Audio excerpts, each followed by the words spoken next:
চলো ভেবেছিলাম ঘি দেবো না, কিন্তু একটু দিয়ে দিই, একটু দিলে ভালো লাগবে, তাই একটু ঘি দিয়ে দিলাম।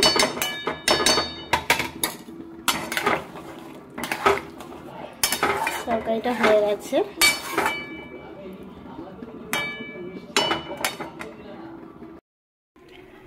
মুসুরির ডাল ভিজিয়ে নিয়েছি, দেখো বেশ ডালটা একটু ভালো করে ভিজবে, অনেকক্ষণ ভেজানো হয়েছে। এবারে দেখো মুসুরির ডাল দিয়ে, আর এই যে দেখতে পাচ্ছ এটা হচ্ছে কুমড়োর শাক, দেখেছো কি মোটা মোটা লকলকে ডগা, এরকম। তো এই কুমড়োর শাকটা দিয়ে আর এই মুসুর ডালটা দিয়ে একটা রেসিপি হবে, কি করি তোমাদের সাথে শেয়ার করবো, তোমরা দেখতে থাকো ভিডিওটা, বুঝতে পারবে। কুমড়ো পাতাগুলো দেখেছো কি সুন্দর কুচিয়ে কুচিয়ে, একদম পরিষ্কার। এইটা দিয়ে একটা সবজি বানাবো মুসুরির ডাল দিয়ে, তো দেখতে থাকো কীভাবে বানাই, কি বানাই, সঙ্গে থাকো, আশা করি তোমাদের ভালো লাগবে।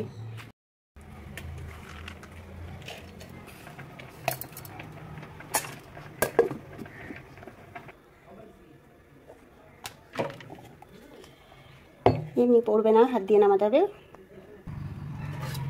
একটু নুন হলুদ জিরে গুঁড়ো দিয়ে দিলাম এর ভেতরে।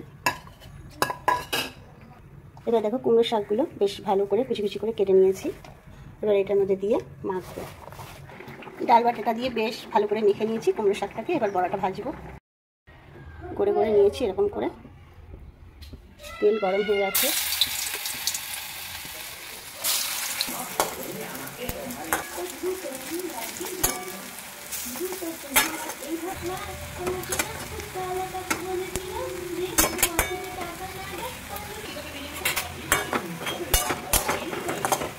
বড়াগুলো বেশ সুন্দর ভাজা হয়ে গেছে,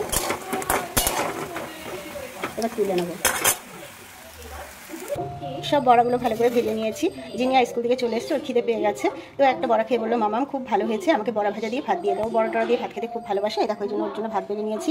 আর একটু মচমচে দেখে বেশ ভালো করে সব বড়গুলোই মচমচে করে ভেজেছি, ওকে আমি ভাত দিয়ে দিই খেতে। এদিকে দেখো কড়াইতে তেল দিয়ে দিয়েছি, তেল গরম হয়ে গেছে, তেলের মধ্যে দুটো শুকনো লঙ্কা দিলাম, আর সাদা জিরা ফোড়ন দিয়ে দিলাম, একটা তেজপাতা দিয়ে দিলাম, আর দেখো দুটো এলাচ, একটা দারচিনি আর দুটো লবঙ্গ এর মধ্যে দিয়ে দিলাম। এটা এখন একটু হালকা করে একটু ভাজবো, যাতে মিষ্টি মিষ্টি গন্ধটা যখন না দেবো তখন একটুখানি নাড়াচাড়া করবো। বেশ মিষ্টি মিষ্টি গন্ধ ছেড়ে গেছে, এবার দিয়ে দেবো এর ভেতরে পেঁয়াজ।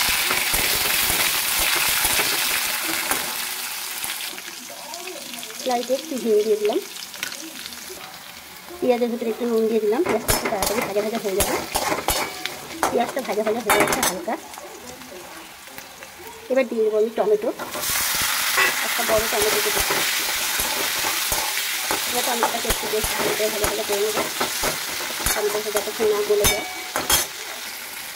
এবার দিয়ে দিলাম আদা বাটা। এবার দেখো এর মধ্যে দেবো কাশ্মীর লঙ্কার গুঁড়ো, হলুদ, জিরে গুঁড়ো, আর এখানে নিয়েছি নুন, আর এখানে নিয়েছি চিনি, এটা একসাথে একটু গুলে দিয়ে দেবো।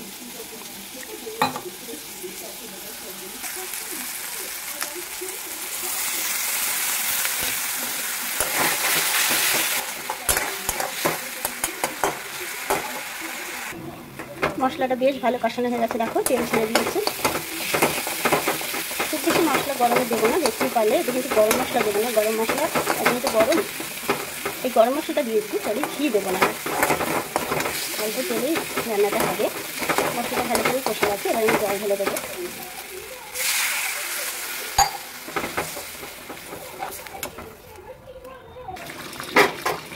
ঝোলটা ফুটে উঠলে বড়াগুলো দিয়ে দিয়েছিলাম, এটা তোমাদের দেখানো হয়নি, ঝোলটা বেশ ভালো করে ফুটেছে। তারপরে তোমার এই কুমড়ো ভাজার কাবাবগুলো যে তৈরি করেছিলাম সেটা দিয়ে দিয়েছি।